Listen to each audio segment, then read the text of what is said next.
Japan is a place where I have the biggest number of fans after Brazil, and it's a special atmosphere here, and championships have been decided here over the past few years, and hopefully another one will be decided here.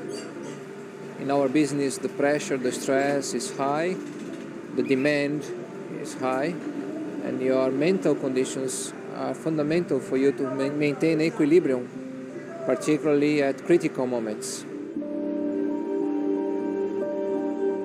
12 months later, by now Prost was at Ferrari, and Ayrton just had him in his sights. It's kind of ironic that a year after what happened at Suzuka in '89, it came to Suzuka again with Senna and Prost, championship contenders. It may not be necessary to win the race myself, to win the championship. So if I cannot win, I hope Gerhard can win the race for the team. And hopefully I can have just the result that it takes for the championship. If you carry on to the next year, Senna was aggrieved because of the cars starting on which side of the track. He'd qualified in pole position, but felt like he was disadvantaged with the way the grid was arranged, and he wanted that to be changed. Before we even started practice, I went to the stewards. I told them pole position was on the wrong side of the circuit, and pole position has much less traction, and no matter whoever is on pole will not reach the first corner first. And please change it over before practice. Ayrton was vehement in his belief that the pole should be on the clean side of the grid. And obviously that meant the French driver being on the dirty side of the grid. Senna felt like they were targeting him or whatever, you know, blessed French, Prost, French, and all that sort of thing. I think the stewards agreed that they should swap it around. Balès actually overruled that, and Ayrton took that as a personal thing, and it kind of ignited then the whole Prost-Senna dynamic in his mind. And that meant that, you know, Ayrton wasn't going to get to the first corner first. He realised that, and he said, well, if I don't come out of the first corner first, I won't be coming out the first corner.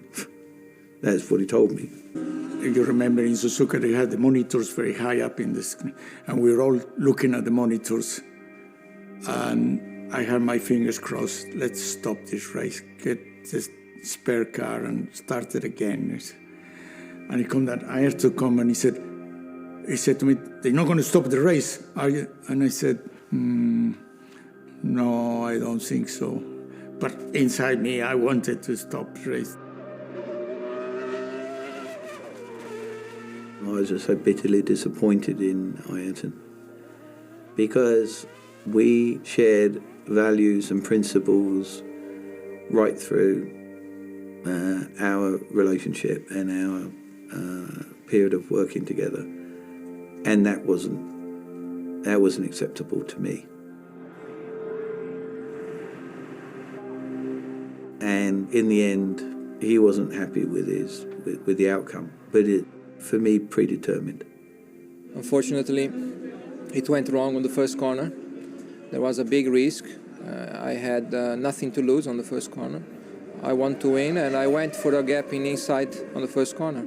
Alain didn't see it and just closed the door, and we ended up touching. That's too bad for the championship because I'm sure the race would have been full of excitement. But last year I lost in a similar manner towards the end of the race instead of the beginning, and this year went wrong for him. I saw him on the left and with plenty of space and said, okay, I take the normal line just to exit better, and then he overtook me. Thinking now, it's amazing. If a driver did that today, he'd lose his license probably.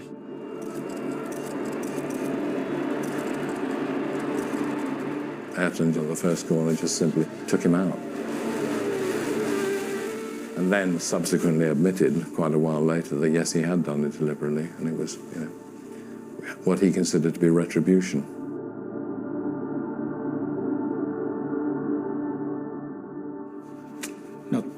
Not the best. to do what happened, you have to stay flat. And to stay flat, it is something that you cannot imagine in the brain of the racing driver. I went to see his race engineer, the Honda race engineer, to look at the telemetry. Everybody knew that. Everybody knew that. They all saw what happened. In fact, some of the people in McLaren told me that he never lifted on the throttle until they were stationary in the gravel trap. So.